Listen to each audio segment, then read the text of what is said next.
Welcome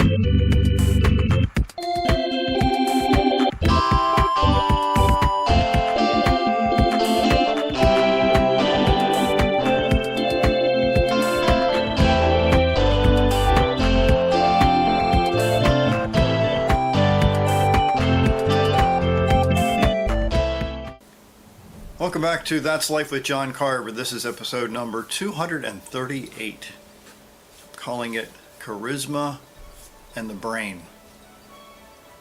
Now, I was raised in an environment where charisma was a big part of my environment.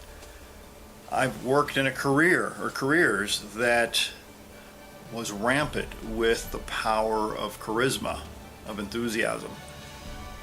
So I wanted to do a show about that to kind of expound upon and maybe explain a little bit what power is in charisma and how it has, I use the word, manipulated millions of people over the years. I've been fascinated and horrified by it at the same time. I've been part of countless meetings and events where countless speakers bring their audiences to emotional outbursts. In fact, it boggles the mind. And I've fallen prey to that environment more than a couple times. But there's also been times in those environments of charisma that a lot of good things have happened. John Antonakis, a professor of organizational behavior, in a college, he said charisma techniques can be taught. Charisma techniques can be taught. See, I thought when I was younger that charisma is something that somebody's born with. Now, granted, there are personality styles that seem to have an innate passion, an innate energy that is infectious in a good way to other people. Author Ajit Bide writes, quote, "Political charisma, even in a democratic states that separate governance from the church, retains many features of traditional religious charisma." He goes on, "The background, the inner life and psychology of many political charismatics resemble those of religious leaders and saints."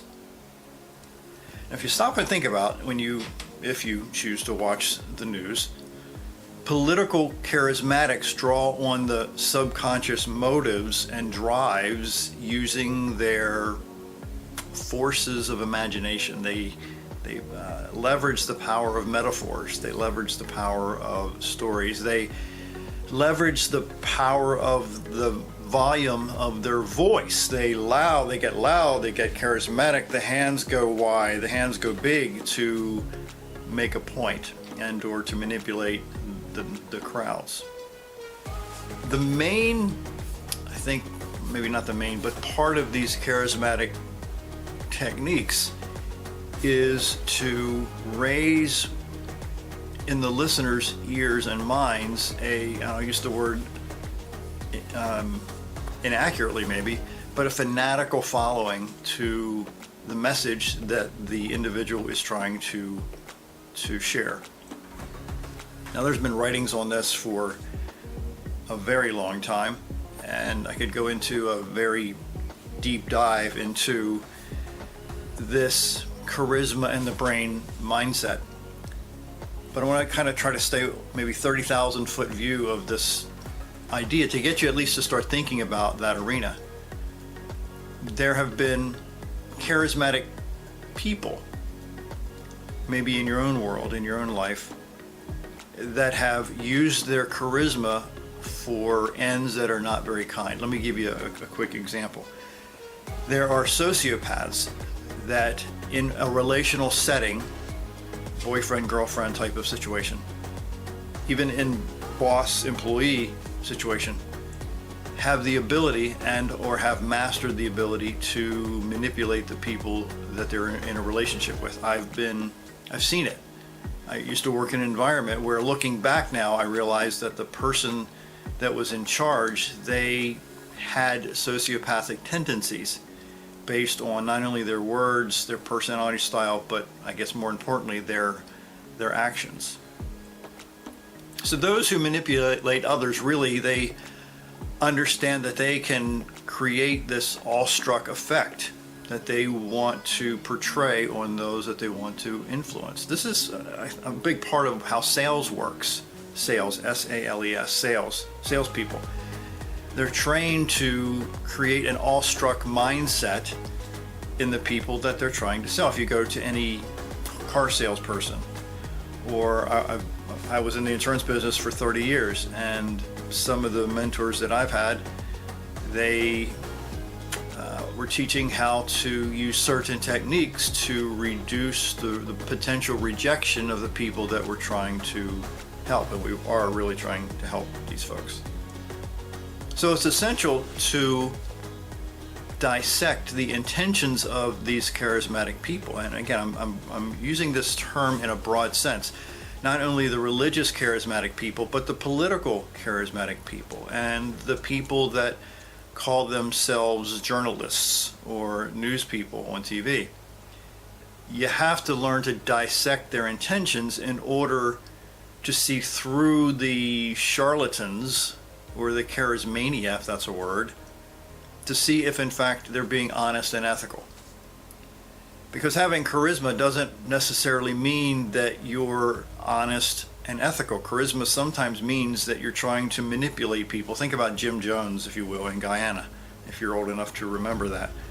He used partly his charisma to trick people. The Scientology cult is another example. They use manipulation, they use charisma to manipulate the minds of people around them. Sometimes your neighbors, your bosses, some people in your relationships, some people in your family.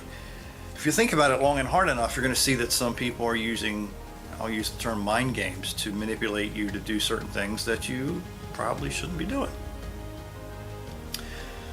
So there are other people that have used unethical charisma to bypass the logic of those that they're trying to manipulate and or influence. Again, they're using sometimes unethical means to bypass. Let me give you a quick example, a quick story, a quick idea, is that charisma uses the emotion to override the logic. Again, charisma uses emotion to override the logic, and studies show that when you're in a charismatic environment, again, I'm not talking just religious, I'm talking political, I'm talking relational, the charisma of the individual tends to bypass the logical thinking, because the charisma is so loud, you don't have time to think through what the person's saying. You just kind of go with the flow with it. That you assume that they're telling the truth. So it's very important that you not downgrade your ability to do your own research on a variety of issues, by the way. Just because certain people seem to be convincing, don't assume that these charismatic people are telling you the truth. Do your own homework. Don't allow others to play mind games with your brain and turn off that logic button, that common sense button, to realize maybe what they're saying isn't really true. My name is John Carver. Thanks for watching.